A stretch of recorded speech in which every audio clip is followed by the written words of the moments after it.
कुमार नरेंद्र सिंह जी हैं हमारे साथ, वरिष्ठ पत्रकार हैं, बिहार से मौजूद हैं, पटना से, जो बताएंगे कि अब ओवैसी के लिए बिहार में राजनीतिक अखाड़े में कूद के जगह बनाने के लिए क्या कोई गली बाकी बची है। लालू यादव ने धक्का दे के भगा दिए ओवैसी साहब, और नीतीश कुमार अपने गले में ये मरा हुआ सांप कभी नहीं डालेंगे अपना सिंहासन इधर उधर कराने के लिए, और इस बार वैसे भी बिहार में हालत खराब है। कुमार नरेंद्र सिंह साहब, क्या है ओवैसी जी कहाँ खड़े होंगे जन स्वराज पार्टी, नीतीश कुमार और ये अपने लालू यादव तेजस्वी के बीच में? धन्यवाद संजीव जी। सबसे पहली बात तो हमें यह याद रखनी चाहिए कि वैसे कोई पहली बार तो लड़ नहीं रहे हैं, और ठीक है। सीमांचल से लड़ने की वो बात कर रहे हैं। सीमांचल में पहले भी वो लड़ चुके हैं। ठीक है कि उन्हें 5 सीटें मिल गई थी, लेकिन इस बार जो स्थिति है उसमें वो मुसलमानों के मसीहा बनकर उतरने की जो बात सोच रहे हैं वो हो नहीं पाएगा। उसका सबसे बड़ा कारण है कि मुसलमानों पर यहाँ बिहार में जो कुछ भी हुआ उसमें लीड लिया तेजस्वी यादव ने। ओवैसी साहब एक बार भी उन तमाम स्थितियों में कभी बिहार नहीं गए, और ना ही मुसलमानों के लिए बिहार में जाकर कभी मुंह खोला। उनकी स्थिति तभी बन सकती थी जब अन्य किसी पार्टी ने उन्हें सहारा दिया होता। मैं सहारा ही कहूंगा, क्योंकि उन्हें सहारे की ही जरूरत है वहां। दूसरी बात, वहां के मुसलमान अब ये समझ चुके हैं कि वैसे जी ज्यादा से ज्यादा वोट कटवा है, वोट काटेंगे, तो वोट कटवा बन के तो हो सकता है कि रह जाएं। बाकी इन्हें इनकी ये स्थिति नहीं है कि बिहार में कोई विशेष अपनी उपस्थिति दर्ज करा पाए। मुसलमान मतदाता आज भी तेजस्वी यादव के साथ है, लालू यादव के साथ है पूरे बिहार में। इसमें किसी को कोई संदेह नहीं होना चाहिए जी। लेकिन ओवैसी जी, सीमांचल की आप जो बात कर रहे हैं, वेस्ट बंगाल कोलकाता के आसपास जो के जिले हैं जहां मुस्लिम वोट ज्यादा है, वहां अगर ये ओवैसी घुसेंगे तो उसका असर कुछ ना कुछ लालू यादव और नीतीश कुमार पे पड़ेगा। जन स्वराज को तो आप छोड़ दीजिए कहीं।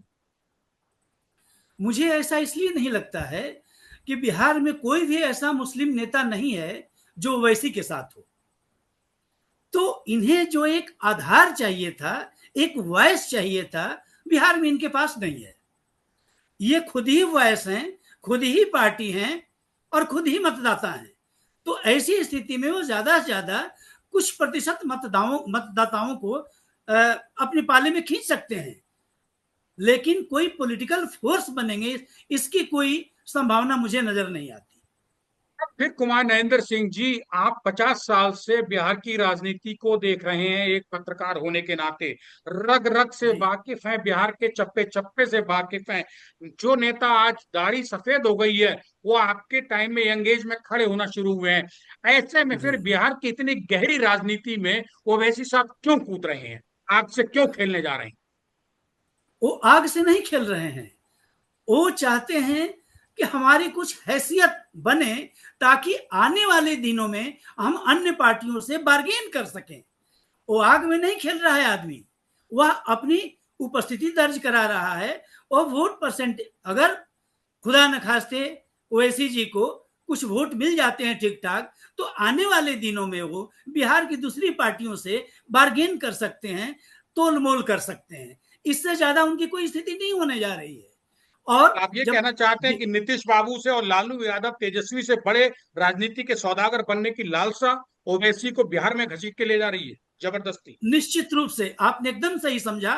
मैं हमेशा से ही कहता हूं कि वे चाहते हैं कि मैं एक बड़ा सौदागर बन जाऊं, जो जहां मैं जाके किसी के साथ बार्गेन कर सकूं। अभी उनकी कोई स्थिति नहीं है कि बार्गेन कर सकें, और यही कारण है कि उन्हें कोई भी पार्टी भाव नहीं दे रही है। अब एक बात बताइए, आपके साथ मुसलमानों का कौन सा तबका आएगा? जो मुसलमान वहां पर लड़ रहा है, मर रहा है मोदी सरकार के खिलाफ में, उसके लिए आपने एक आवाज नहीं उठाई वहां जाकर। जहां तक पसमानदा समाज की बात है, मुसलमानों में जो दलित, एक तरह से कह सकते हैं महादलित दलित, वे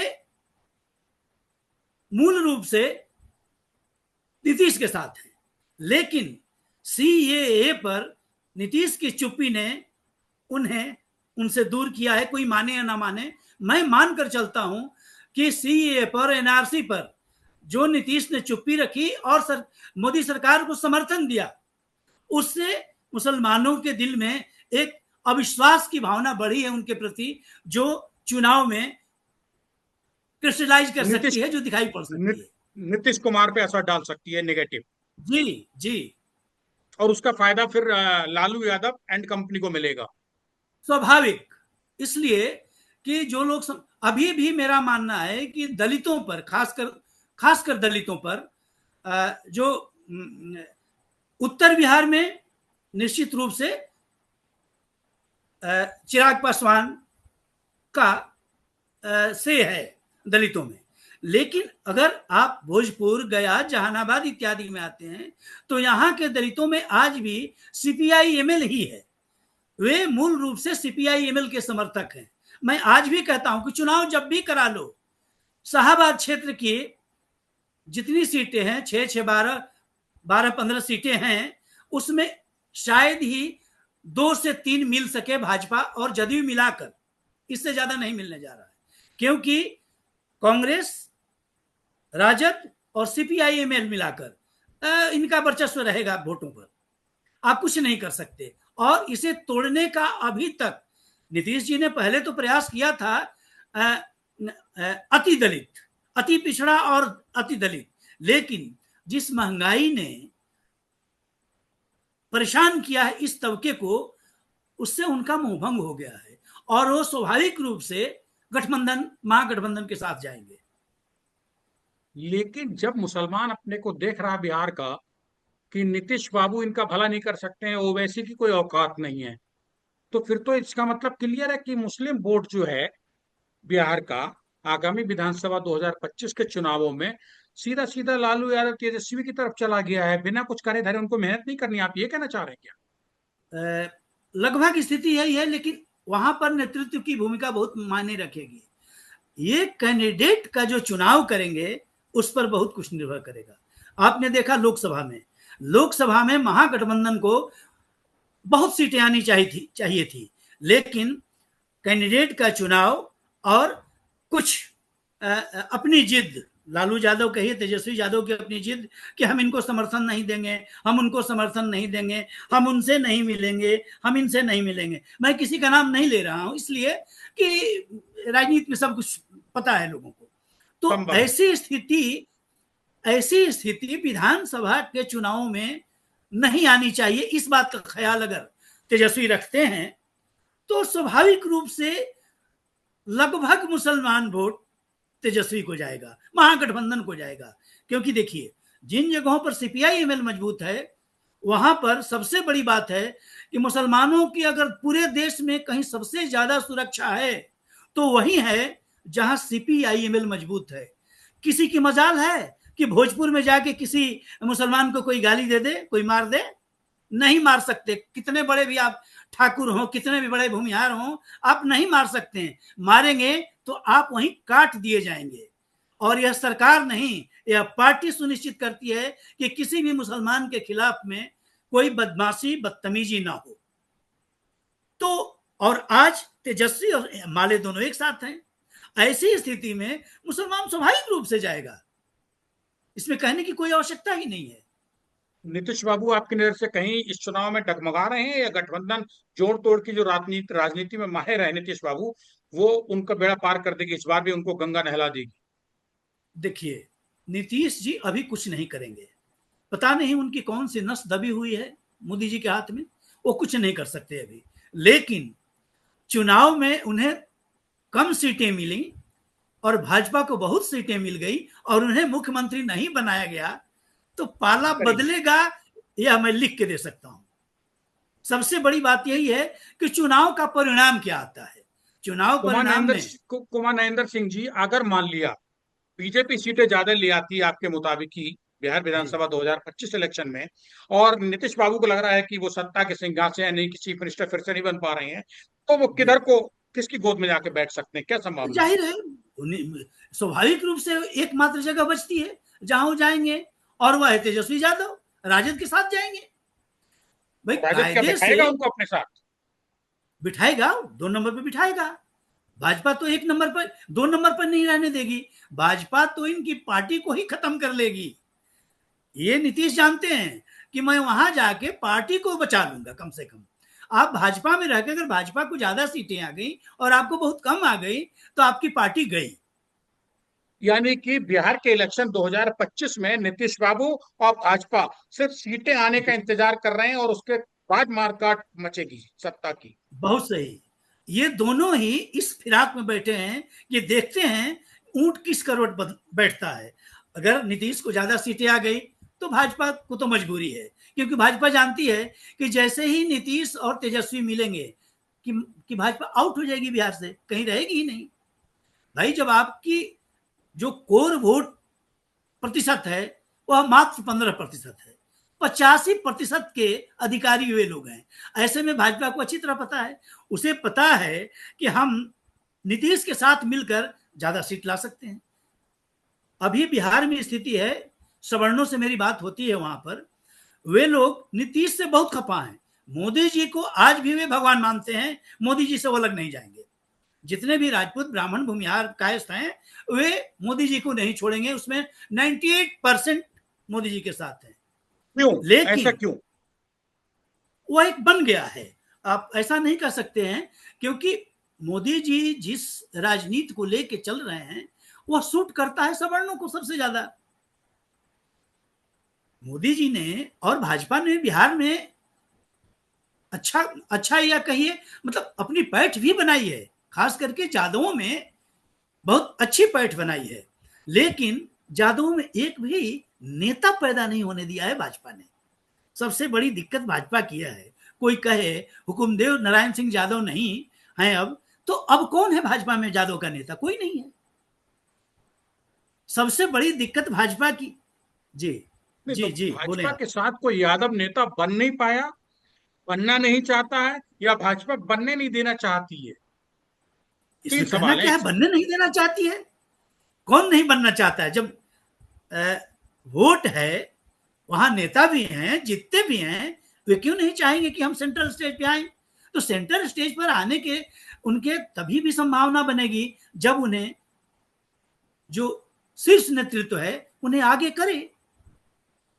और शीर्ष नेतृत्व तो मुझे नहीं लगता है कि यादवों को आगे करने की इच्छा रखता है। तो ऐसे ये कौन एक कौन से बहुत नेता हैं कुमार नरेंद्र सिंह जी जो आगे लाए जा सकते हैं बीजेपी में, लेकिन बीजेपी उनको बिहार से निकाल के आगे नहीं लाना चाहती है? आगे इस मतलब ऊपर बिहार। खुले मंच पे।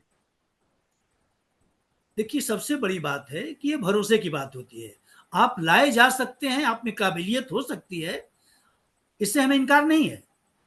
सवाल ये उठता है कि हम आप पर भरोसा करते हैं कि नहीं। कल को वह जादव किसी को लाए आप, कल को वह तेजस्वी के साथ जा सकता है, इसकी पूरी की पूरी आशंका बनी रहती है। कभी भी पलट सकता है। भाई हमने देखा है बिहार में कि यहां तक कि सीपीआई-एमएल के जादव नेता चले गए लालू के साथ, जिसकी कभी कोई सोच भी नहीं सकता था कि ऐसा भी होगा कि सीपीआई-एमएल का नेता चला जाएगा लालू के पक्ष में, और वो भी चुनाव जीतने के बाद एमएलए बने और एमएलए बन के राजद में चले गए। यह आशंका पैदा करता है। यही स्थिति भाजपा की है। भाजपा को अगर भरोसा है तो सवर्ण वोटों पर और सवर्ण नेतृत्व पर, वह दोयम दर्जे के नेता बना सकती भाजपा। लेकिन कोई चाहे कि वहां मुख्यमंत्री बना दे कोई, ऐसा संभव नहीं है।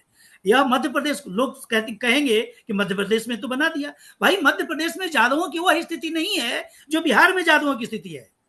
बिल्कुल ठीक। सबसे बड़ी ताकत अगर कोई है संख्या के लिहाज से बिहार में तो है यादव। बाकी लोग तो बहुत बाद में आते हैं। और उसके बाद भी यादव को ही आने नहीं देना चाहती है बीजेपी आगे। ये क्या गेम है, कैसे वो मैनेज कर पा रहे हैं? नहीं, भाजपा इसलिए नहीं आने देना चाहेगी कि उसे पता है कि ये कूद फान करके कितना कर पाएगा मेरे लिए। क्योंकि उसका एक भाषण में लालू यादव ने भाषण दिया था, उसमें यही कहा था कि कुछ यादव लोग भाजपा के पक्ष में हैं। पूछा गया था तो उसने भाषण में इस बात को कहा कि भाई मैं यादवों से अपील करना चाहता हूं कि पेड़ छोड़कर दतवन के चक्कर में मत पड़ो। वहां जाओगे तो ज्यादा से ज्यादा दतवन बनोगे, और यहाँ पेड़ रहोगे, पेड़ के साथ रहोगे तो बहुत हैसियत रहेगी तुम्हारी। और यह बात जादव जानते हैं कि मैं वहां जाकर दतवन से ज्यादा नहीं हो पाऊंगा। आज तक कौन हो पाया? आज तक बताइए, कितने दिनों से भाजपा राजनीति कर रही है जी। इसके इसके बाद भी सर तत्वन बनने के लिए तो तैयार है यादव बिहार का बीजेपी के साथ, लेकिन बहुत लालू के कम। साथ जाके लेकिन लालू के साथ जाके वृक्ष बन के रहने को तैयार नहीं है। ऐसी ये तो कौन मैं सी नहीं कमी लालू मानता। में? मैं ऐसा मानता ही नहीं हूं। अभी भी जादवों में भी कम से कम 85% जादव लालू यादव को छोड़ने नहीं जा रहे हैं। चाहे गाली दें कितना भी, लेकिन वो जाएंगे लालू यादव के साथ ही, क्योंकि उनको पता है कि लालू यादव के साथ रहकर हम एक राजनीतिक ताकत हैं। और उसके सबसे बड़ी बात ये होती है, इसको कहते हैं साइकोलॉजिकल शेयर ऑफ पावर। ये साइकोलॉजिकल शेयरिंग ऑफ पावर जो है, अजीब है कि गरीब से गरीब राजपूत भी अगर कोई राजपूत मुख्यमंत्री बनता है तो उसको बहुत मजा आता है कि वाह देखो हमारा राजपूत बना हुआ है। उसे कोई फायदा नहीं है। जादुओं में गरीबों की संख्या ज्यादा है आज भी, लेकिन उनका साइकोलॉजिकल शेयरिंग ऑफ पावर तुरंत हो जाता है कि हमारी जाति के मुख्यमंत्री है, हमारी जाति के इतने नेता हैं, तो वह स्वयं को भी पावर से नजदीक पाता है और उसे अच्छा लगता है, इसलिए वह हटना नहीं चाहेगा। इस बार कुमार महेंद्र सिंह जी, नीतीश बाबू थोड़ा हड़बड़ाए हुए लग रहे हैं, सहमे सहमे से। देखिए, मुझे नहीं लगता है कि ये सहमे सहमे सी वाली बात है। बात यह है कि मुझे लगता है कि अब उनके पास वो सोचने समझने की जो ताकत थी पहले, वो कम हो गई है। वो थोड़े बीमार हैं। मुझे कोई भी कह सकता है उन्हें देखकर, उनकी बातों को सुनकर, कि अब नीतीश कुमार वो नीतीश कुमार नहीं है जो नीतीश कुमार 5 साल पहले थे।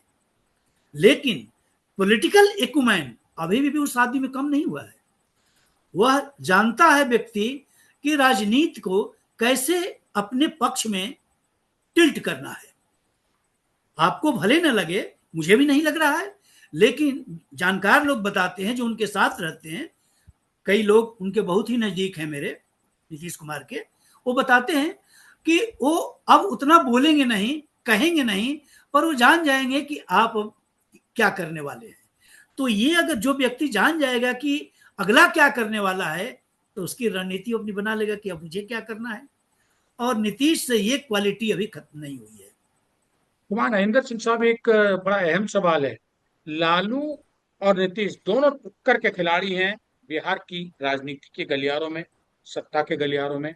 इसके बाद भी वो कौन सा गुण और अवगुण है, या कमी या बड़ी, जिसके चलते लालू और लालू परिवार मुख्यमंत्री के सिंहासन से कई साल से उतरा हुआ है, और नीतीश बाबू अपनी उसी करामात या कलाकारी के चलते, क्वालिटी के चलते, लालू को अलग रख के खुद सिंहासन पर मुख्यमंत्री के बैठे हुए हैं।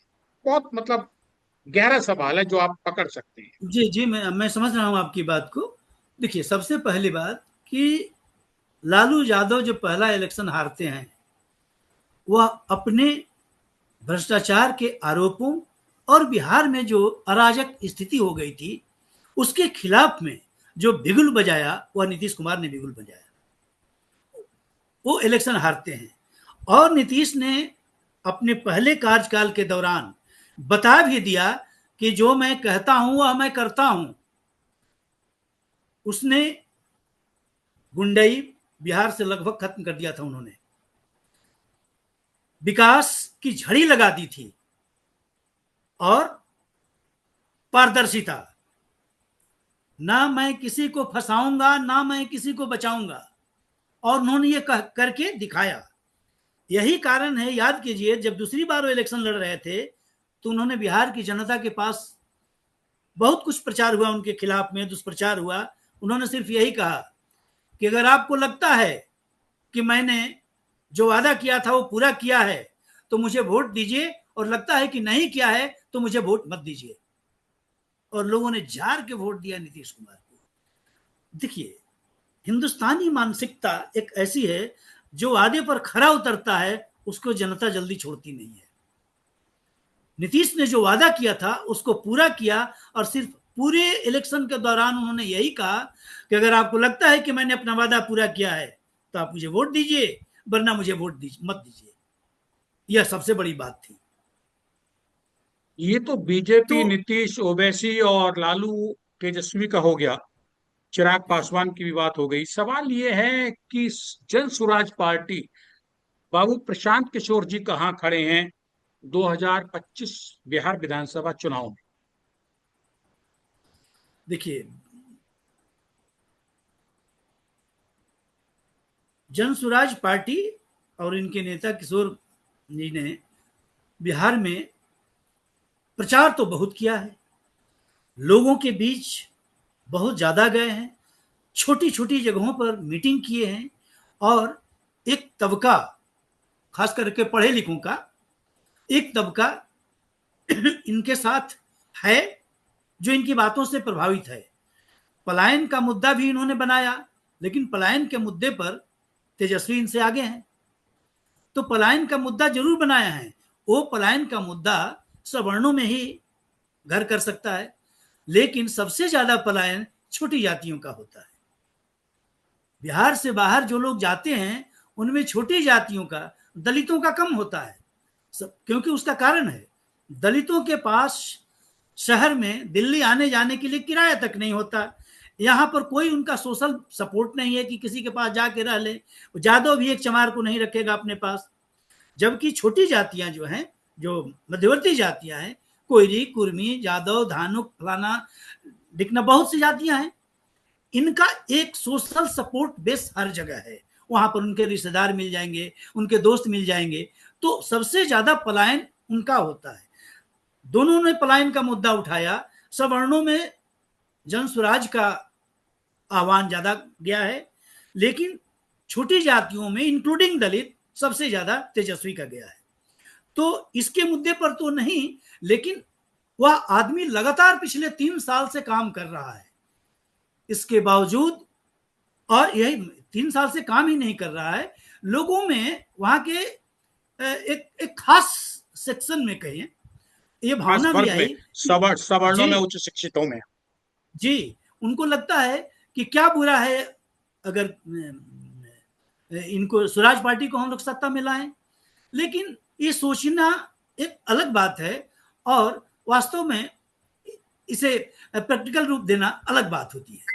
राजनीति में जीत में बदलना इसे बहुत मुश्किल है, जी जो सामने हाँ। हम देख रहे हैं उनके कोशिशों को, उनके तो प्रयासों ये को। तमाम चीजों को मिलाकर जो मैं देखता हूं, उसमें यही लगता है कि जन स्वराज भी एक वोट कटवा पार्टी बन के रह जाएगी। और वोट कटवा पार्टी बनेगी किसके लिए फायदेमंद होगा? तो यह महागठबंधन के लिए फायदेमंद होगा, क्योंकि किशोर के साथ बड़ी जातियों के लोग ज्यादा हैं। जहां भी कहीं नेतृत्व देख लीजिए, जहां भी इन्होंने दिया है लोगों को, वो सब बड़ी जातियों के लोग हैं। ऐसे में मतलब एक स्वाभाविक जी जी। रिजेंटमेंट होता है। तो ये ज्यादा से ज्यादा वोट काटेंगे बड़ी जातियों के। यह न लालू नीतीश को, लालू की साइड का आप बता रहे हैं? जी, लालू को इससे कोई अंतर नहीं पड़ने वाला है, और ना ही लेकिन तो एक नीतीश को अंतर वोट पड़ेगा। काटेंगे। वोट काटेंगे। उसमें भी भाई, यादवों में भी जो पढ़े लिखे ज्यादा, लगता है कि लालू यादव से कुछ हो नहीं रहा है, और भाजपा भी कुछ विशेष हमारे लिए कर नहीं रही है, तो उसमें से भी कुछ लोग जा सकते हैं। परंतु जो मुख्य आधार है, उसमें भी सेंध लगाना इनके लिए संभव नहीं है। भाजपा में सेंध ये लगा सकते हैं, लेकिन मुझे नहीं लगता है कि ये नीतीश में या तेजस्वी में सेंध लगा पाएंगे। शुक्रिया कुमार नरेंद्र सिंह साहब। बिहार की राजनीति में आने वाले विधानसभा 2025 के चुनाव में कहाँ खड़े होंगे नीतीश बाबू, कहाँ होगी बीजेपी, कैसे नीतीश और बीजेपी एक दूसरे को खिलाएंगे और खेलेंगे आपस में एक दूसरे के साथ, और कहाँ नीतीश के सामने खड़े हुए लालू प्रसाद यादव, उनके सुपुत्र, उनका परिवार, ओवैसी साहब और जन सुराज के प्रशांत किशोर साहब भाग दौड़ में शामिल हैं। इलेक्शन है, सत्ता किसके हाथ में आएगी भविष्य बताएगा। लेकिन फिलहाल बिहार की राजनीति में उथल पुथल मची है, जो मचना लाजमी है। शायद मेरे ख्याल से यही आप कहना चाह रही थी। जी जी। शुक्रिया कुमार नरेंद्र साहब, शुक्रिया। आप हमारे साथ थे पटना बिहार से वरिष्ठ धन्यवाद। पत्रकार कुमार नरेंद्र सिंह जी, जो बता रहे थे बिहार की राजनीति की एक एक रग की कितना खून दौड़ रहा है। नमस्कार।